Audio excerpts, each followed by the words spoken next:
আরেকটু গুছানো হতো বা পরিচালক পারতো, হয়তো সময় পায়নি। প্রিন্সটা নাকি বেশি একটা ভালো হয় না, ফ্রেন্ড সার্কেল সবাই বলতেছে রাক্ষস দেখার জন্য, এই জন্য রাক্ষস, কিন্তু ফ্যান কিন্তু শাকিব খান।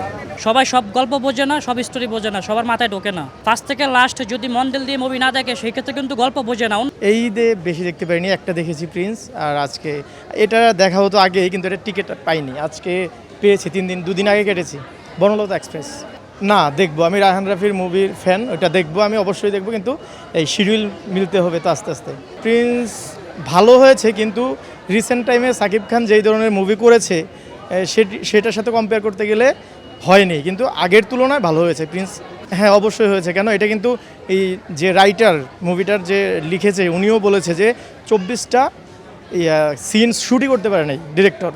তো সেটা তো আপনার যখন ম্যাচ করে হলে ছাড়তে হবে, তাকে কিছুটা ম্যানেজ করতেই হবে, কারণ হয়তো শর্ট টাইম ছিল, কম টাইমের মধ্যে ছবিটা করতে হয়েছে, এজন্য হয়তো এটা হয়েছে আর কি।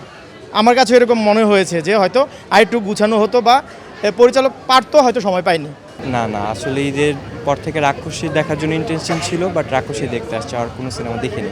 আসলে রাক্ষস দেখার মেন ইন্টেনশন হচ্ছে যে সবার মুখে শুনছি বা রিভিউ ভালো দেখছি যে রাক্ষস ছবিটা নাকি সিএম অনেক ভালো করছে, আর প্রিন্সটা নাকি বেশি একটা ভালো হয় না। সাকিব খানের অভিনয় সুন্দর হয়েছে, বাট ছবিটা নাকি অনেকের থেকে শোনা যে ছবিটা ভালো হয়নি, এই জন্য রাক্ষসটা দেখা যাচ্ছে।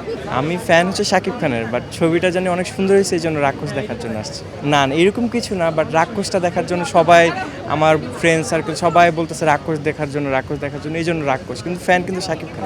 এক কথায় যদি বলে দুর্দান্ত। সমস্যাটা মানুষদের মধ্যে, কিছু মানুষদের চিন্তা ভাবনার মধ্যে। সবাই সব গল্প বোঝে না, সব স্টোরি বোঝে না, সবার মাথায় ঢোকে না। মেন প্রবলেমটা এখানে। হ্যাঁ, আমরা যদি বরবাদ বা তুফানের দিকেও তাকাই, সেই দুটার থেকে হচ্ছে বেস্ট মুভি ছিল প্রিন্স। বিগ গ্যাঞ্জারের মুভি, বিগ স্কেলের মুভি আমার কাছে মনে হয়েছে। এরকম কিছু আমি পাইনি। কিছু ব্যাপার দেখেন, প্রিন্সের কিছু গল্প আমি দেখছি, অতীত কিছু ফিল্ম দেখছি যে ফার্স্ট থেকে লাস্ট যদি মন দিল দিয়ে মুভি না দেখে সেই ক্ষেত্রে কিন্তু গল্প বোঝে না, অন্য জায়গায় হারিয়ে যায়। কিছু মানুষ ফোন আসলে ফোন রিসিভ করে কথা বলে, 2 মিনিট দেখে না, এদিক দিয়ে অন্য একটা গল্প কিন্তু ঢুকে যায় মুভিতে, ঠিক আছে?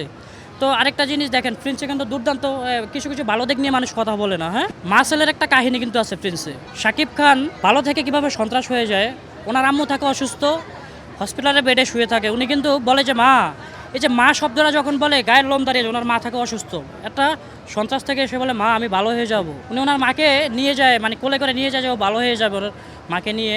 তখন কিন্তু আবার পুলিশ ধরে ওকে আবার হাজতে ঢুকিয়ে দেয়, তখন ও আবার খারাপ হয়ে যায়। এটা তো কেউ বললো না যে এত ভালো একটা গল্প।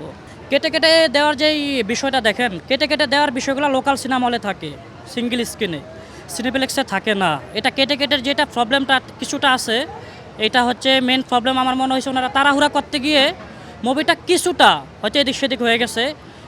সিনেমা হলরা যে কেটে দিচ্ছে সিনেপ্লেক্সের, ব্যাপারটা এরকম না। জাস্ট ওনারা যখন মেকিং করছে মুভিটা, তখন মুভিটা যখন মিলাইছে, তখন হয়তো এডিটিংয়ে একটু প্রবলেম হয়েছে।